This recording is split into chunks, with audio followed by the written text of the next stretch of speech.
No, they're not your friends, but they'll pretend to be. Really? So if you've been working on your credit, you got good credit, you give them a call, you get the best rate you can, maybe it's under 3%. Chances are, yeah. Wow, that's really good. I mean, I don't have great credit, and I'm getting quoted right at 3%. Right Where's your credit at? Is it okay? It's not bad, is it? I feel like you're a pretty responsible person. You work hard. Remember earlier this week when David Crosby had a one sound response to the life work of Eddie Van Halen? Meh. Meh. That's what my credit score is. Oh. Meh. It's meh. I had credit like that, and if it wasn't for my wife, who we weren't even married, but I think at that point she was in, right? Because at that point she decided, if I'm even going to have a shot with this guy, I need to fix his credit. I had creditors calling me for student loans. I just kept ignoring them. I thought, that's not real.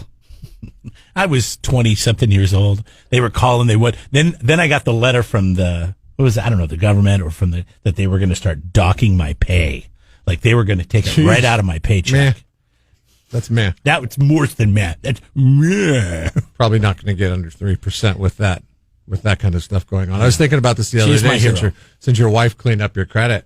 And 20 years ago, I love her. I take great pride in fantasy football of stealing players off the waivers before you get to them, and having the foresight to get them maybe a week early or something along those lines. And I think it gets to you a little bit. Who, me? Yeah.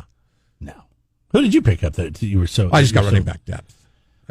Shut up with your running. And I was just thinking about this the other day. I was like, man, Jeremy, because his credit's so much better than if he wanted to beat me at the game of real life, wait for me to put an offer in on a house and come swooping in with your credit. You picked up Carson Wentz last night. Well, I need a quarterback for the bye. All right. I know you picked up somebody else. Darrell Williams? Yeah. Or back up to CEH.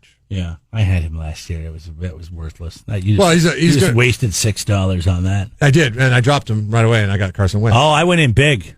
I know you have no fab left. I'm done. So I now, said this is it. Mike Williams, Chargers. Your fantasy football credit went to me for sure. Because I'm really bad. I hope you don't really need a defense for the rest of the year. My wife really need a kicker. Wife really need a quarterback. She should have been managing my Fab account because I blew through it. I'm the first one to go bankrupt in my Fab in fantasy football. Mike Williams not even playing this week. That's our budget to get free agents or waiver wire pickups. I bet you could have got Mike Williams for 12.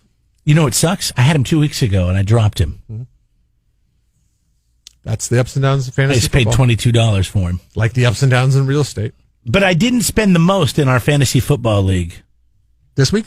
No. Somebody spent $30 on a quarterback. On a quarterback? Your buddy Rob, the winemaker. Grapes of Wrath. Let me guess. Andy Dalton. Jesus. Spent $33 on him. Can you believe in fantasy football?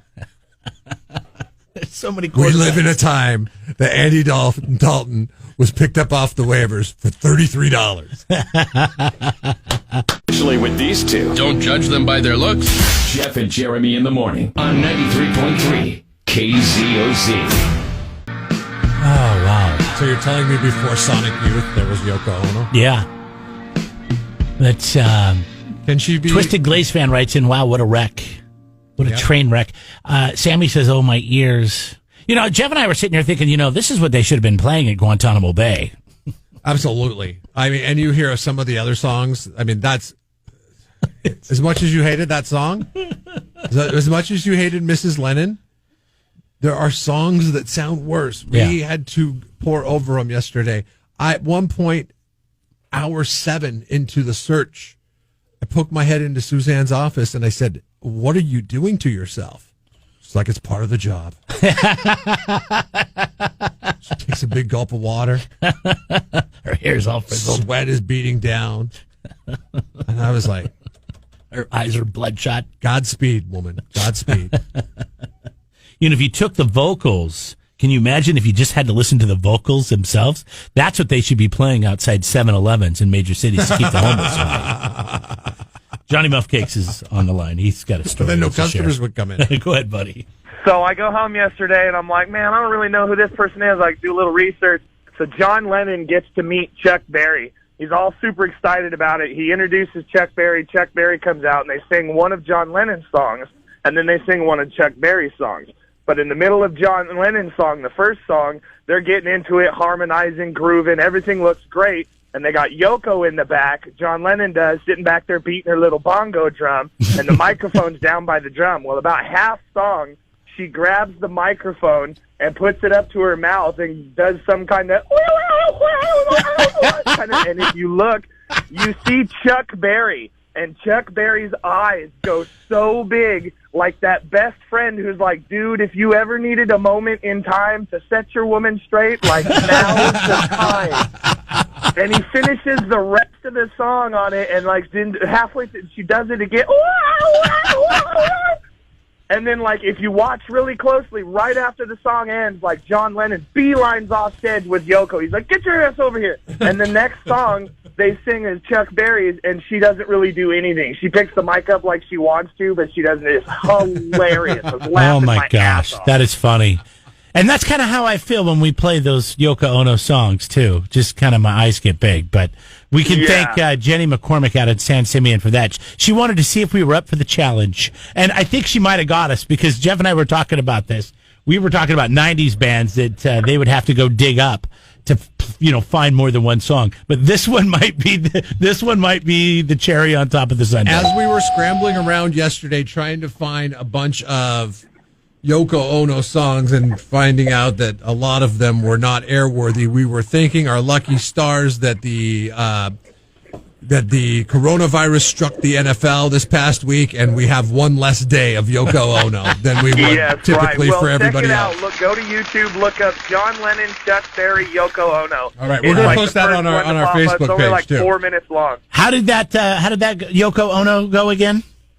Something like, right on, like Muffcake. I don't know. Have a good day, buddy. You can get used to more of that coming up today at 12:20, 5:20, and 7:20 tonight. She'll debate. It was canceled because of COVID-19, because the president got COVID-19. But several days ago, they started testing negative, but they still canceled the event. I believe at the time they canceled it, though, because it was seriously almost a week ago that he still had it. But, it's like, we were talking about it earlier. I don't know why they couldn't just wait, 48, 72 hours before to see how things were. Jeremy's really seething that this isn't going to go off. He really wants the debate. I really was excited about all these debates, and I was really disappointed in the first one. But there will be another one. And we've got a poll question and a question going on Facebook. And when on Facebook we were asking you, are you disappointed that they canceled tonight's debate?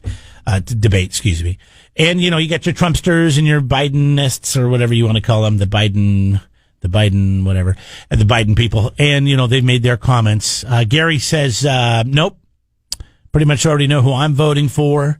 That's the thing. I mean, Scott just had it in the news. He said that California's already had a record voter. Yeah, everybody has everywhere.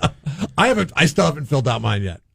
And that's not because I don't know who I'm voting for. It's just because I haven't got around. I got mine on a Tuesday. I delivered it to the county clerk's office over there, Tommy Gong's place, at the next day. See, this is why having a dog is nothing like having a kid or having two kids.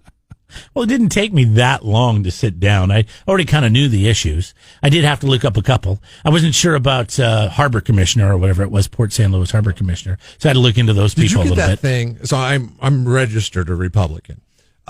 Did you get that thing from the Republican Party? Are you registered a Republican? No, I didn't want to let them know. I said, I'm not telling you one way or the other if I'm Republican or Democrat. So the Republican Party, they send out to their the constituents a pamphlet that says, these are our suggestions for your voting. So it's like vote no on this, no on this, no on this, no on this, yes on this, no on this, no on this, no on this, no on this.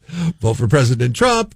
Vote for Caldwell. Vote for Jordan Cunningham. And it has all this stuff on this little pamphlet. It's like a one sheet. Wow. You get like a one sheet for your voting. See? You didn't decide to go with that? You decided to do a little research? There's a couple that I don't agree with on that I will be changing my vote on. But I mean, pretty much, I mean, yeah, it stays the course. Mike says, nope, totally thankful that it got canceled. Amy says, heck no, Supernatural is on. That show's still on? I didn't know that. It's a brand new show, isn't it? Oh, I thought Supernatural was that show that's been on for like over a decade. But maybe not. No. Maybe I'm thinking of a different show. Every president elected in a year ending in 0, like 2020, has been shot or died while they were in office. Oh, my God, Jeff. This is dark.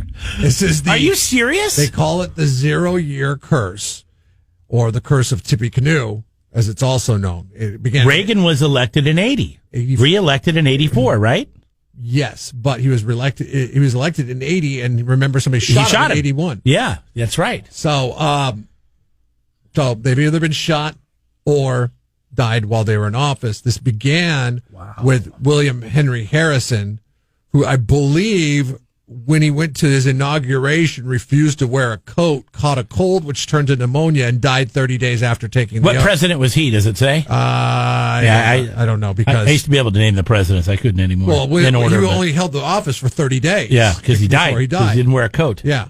So a Shawnee leader, Native American leader, Tecumseh, predicted that the newly elected president, William Henry Harrison, would die in office, and he did 30 days after taking the oath.